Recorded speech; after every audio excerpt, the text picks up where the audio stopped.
Hello guys, आप सभी कैसे हैं। मैं उम्मीद करता हूं कि आप सभी अच्छे होंगे, अच्छे बने रहिए। तो आज की इस वीडियो में दोस्तों ध्वनि के संबंधित मोस्ट इम्पोर्टेंट अभ्यास के प्रश्नों को मैं हल कराने वाला हूं। तो आप वीडियो को स्किप बिल्कुल भी मत करिएगा, वीडियो को अंत तक जरूर देखिएगा। तो आइए वीडियो को स्टार्ट करते हैं पहले क्वेश्चन से। तो जैसा कि अभी स्क्रीन पर देख रहे होंगे, समझ गए प्रश्न आपका दिया हुआ है स्क्रीन यहाँ पर। चलिए पढ़ते हैं। तो एक स्वरित्र का आवर्तकाल 1/256 है, समझ गए। इसकी आवृत्ति क्या होगी, समझ गया ना। तो इसके पहले मैंने पहले वीडियो में बताया था ना आपको कि आवर्तकाल क्या होता है, ठीक है। तो वही आवर्तकाल को निकालना है, तो आप पहले वीडियो को देख लीजिएगा, उसमें मैंने क्वेश्चन सॉल्व कराया था। तो सबसे पहले यहाँ आपका दिया है कि आवर्तकाल, तो आवर्तकाल कितना दिया है, तो 1/256।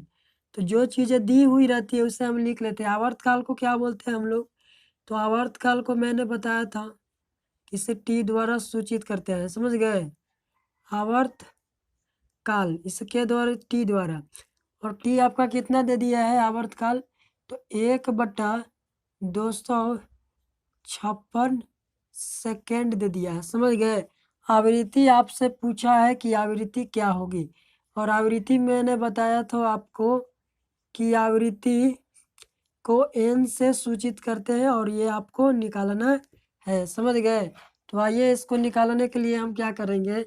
तो आपको मैंने बताया था कि आवृत्ति निकालना हो तो इसका जो सूत्र होता है मेरे प्यारे छात्र, सूत्र समझ गए। इसका सूत्र की यदि मैं बात करूं तो इसका आवृत्ति निकालना हो और आवर्तकाल दिया रहे तो इसका सूत्र होता है कि ए आवृत्ति इक्वल टू 1/, आवर्तकाल होता है, समझ गए।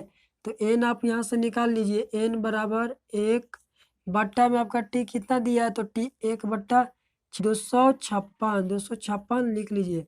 सॉल्व करिए तो एन यहाँ से आपका निकल जाएगा 1 है, ठीक है दोस्तों। 1/256 को पलटेंगे तो समझ गए ना, तो 256 पर ऊपर चला जाएगा, समझ गए। और बट्टा में एक नीचे, तो एक से खत्म हो गया, तो आगे बराबर में आपका 256। और आवृत्ति का मात्रा क्या होता है बताइए, हर्ट्ज होता है, समझ गए। आवृत्ति को हर्ट्ज में मापिएगा, समझ गए। और आवर्तकाल को सेकेंड में मापा जाता है। तो ये बहुत छोटा सा और इजी प्रश्न था। तो आपका राइट आंसर हो जाएगा 256 हर्ट्ज की आवृत्ति उत्पन्न होगी यदि 1/256 का आवर्तकाल होगा।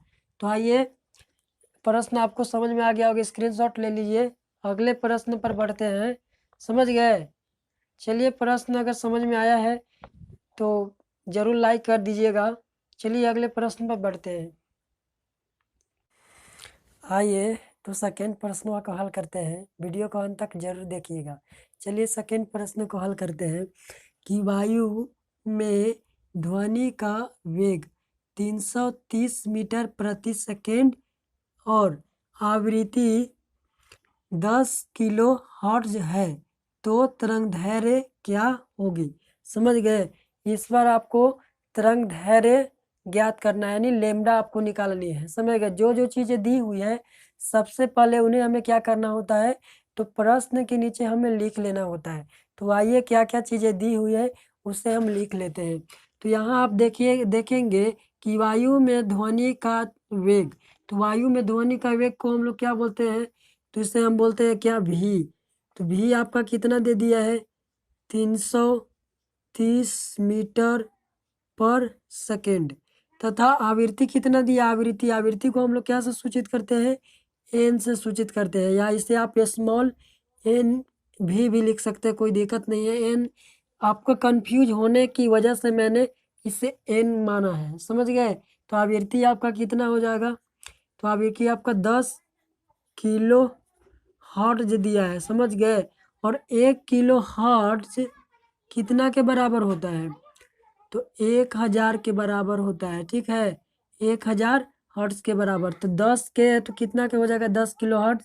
तो इसे सॉल्व करेंगे तो 10,000 के बराबर 1 किलो हर्ट्ज हो गया, 1000 के बराबर, तो 10 किलो यानी 1000 से इसमें गुना कर दीजिए, तो आपका हर्ट्ज यहाँ निकल के आ जाएगा, एन निकल के आ जाएगा 10,000 हर्ट्ज। समझ गए, ये आपका यहाँ से निकल गया। फिर से आप समझिए, समझ रही है बहन, समझ रहे हो भाई? फिर से आइए समझा देते हैं आपको ना। 1 किलो हर्ट्ज 1000 के बराबर होता है, समझ गए? तो हमें यहाँ पर दिया 10 किलो हर्ट्ज। तो एक कलम का अगर मैं पूछूं मूल्य कि एक कलम का मूल्य 5 रुपया है, 10 का कितना होगा, तो आप कितना बताइएगा? 50 रुपया बता दीजिए। यानी क्या करेंगे आप? गुना कर देंगे, क्योंकि एक का पता है आपको। तो इसी तरह से 1 किलो हर्ट्ज का हमको पता है कि 1000 होता है, तो 10 के हम निकाल लेंगे, 1000 से गुना किए तो 10,000 हर्ट्ज निकल गया। आपके पास भी दिया है, यानी तरंग का वेग दे दिया है, ठीक है दोस्तों, यानी ध्वनि का वेग, और एन आपकी आवृत्ति दे दिया है। तो यहाँ से हम क्या निकालेंगे? तरंग धैर्य। तरंग धैर्य को हम क्या से सूचित करते हैं? तो इसे लेमडा द्वारा सूचित करते हैं। मैंने पहले वीडियो में सारी ये बातें बता दी हैं, तो आप पहले वीडियो को पहले देखें। तो लेमडा यहाँ निकालना हमको, ठीक है? तो कि भी बराबर क्या होता है? तरंग का वेग बराबर आपका एन इंटू लेमडा। तो लेमडा हमें निकालना है, तो लेमडा निकालने के लिए क्या करेंगे कि वेग में हम लोग क्या करेंगे? एन से डिवाइड कर देंगे, तो लेमडा यहाँ से आपका निकल जाएगा। तो भी आपका कितना दिया है? तो देखिए 330 मीटर, ठीक है, प्रति सेकेंड। एन कितना दिया है? तो यहाँ आप देख सकते हैं, यहाँ देखिए 10,000 हर्ट्ज। तो 10,000 यहाँ भाग कर दीजिए आप, 10,000 हर्ट्ज काट दीजिए, 1 जीरो से 1 जीरो। अब आपके यहाँ से लेमडा निकल के आ जाएगा 33/1000। 33/1000 का मतलब आप समझ रहे हैं?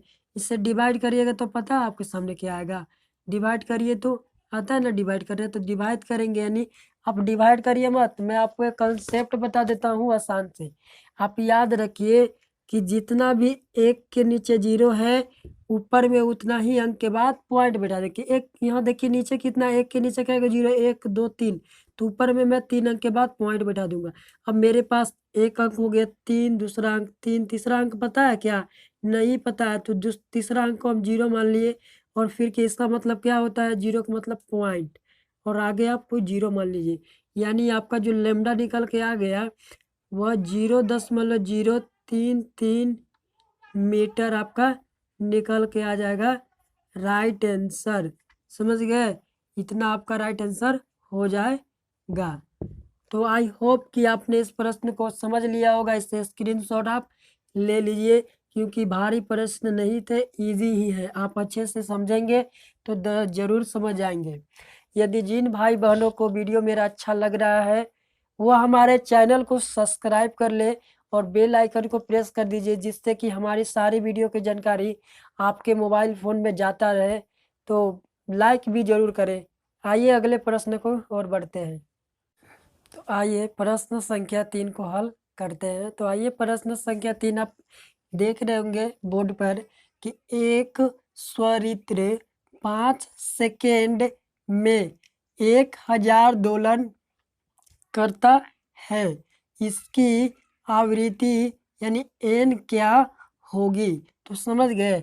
आपका प्रश्न ये वाला थोड़ा सा अलग है, तो हमें समझना चाहिए कि आखिर दोलन क्या चीज़ है। तो दोलन में आपको बता दूं कि आपने देखा होगा कि आपने देखा है घड़ी, घड़ी का जो पेंडुलम होता है, ठीक है, यहाँ ये मिड पॉइंट पर लटका हुआ रहता है, ठीक है, यहाँ, ठीक है, इस तरह से रहता है। कभी पेंडुलम यहाँ से इधर की ओर आता है, ठीक है दोस्तों, फिर यहाँ से कभी इधर आता है। तो ठीक है दोस्तों, इधर जाकर, ठीक है, यहाँ से इधर गया और फिर इधर गया और फिर इस बिंदु पर आ गया। तो इसी को हम बोलते हैं दोलन। समझ गए कि दोलन ऐसे होता है जैसे आपने देखा हो गाड़ी में कुछ लगा हुआ रहता है, तो ये कभी इधर जाता है तो कभी पेंडुलम इधर जाएगा, तो कभी, यानी एक दोलन जो इधर से इधर करने में जो इसका टाइम लगता है उसी को हम बोलते हैं आवृत्ति। यानी प्रति एकांक सेकेंड में जितनी दोलन तय हो करती है, ठीक है, कोई भी वस्तु प्रति एकांक समय में जितनी दोलन करती है उसी को हम बोलते हैं आवृत्ति। आपने घड़ी का पेंडुलम देखा होगा, वो आपके लिए बेस्ट एग्जाम्पल हो सकता है। समझ गए? समझ रही हो बहन क्या होता है? समझ गया भाई? चलिए तो इससे हल करते हैं। तो आप समझ गए कि क्या होता है। तो आप यहाँ देखिए कि टाइम कितना दिया है, समय आपका, तो समय यहाँ पर ही आप लिख लीजिए। समय दोलन करने में 5 सेकंड का टाइम ले रहा है, ठीक है। कितना? 5 सेकंड। और 5 सेकंड में जो दोलन की संख्या कितना हो रहा है? दोलनों की संख्या कितना है? दोलनों की संख्या कितना है आपका? तो आप देख रहे होंगे कि कितना दोलन कर रहा है, 1000 दोलन पूरा कर रहा है। समझ गए? ठीक है। तो आवृत्ति हमें निकालना है, आवृत्ति। तो आवृत्ति निकालना है, यानी एन आपको निकालना है। तो एन निकालने के लिए क्या करेंगे? तो जितने सेकेंड में जितना दोलन कर रही है, देखिए यहाँ कितना, 5 सेकेंड में 1000 दोलन कर रही है।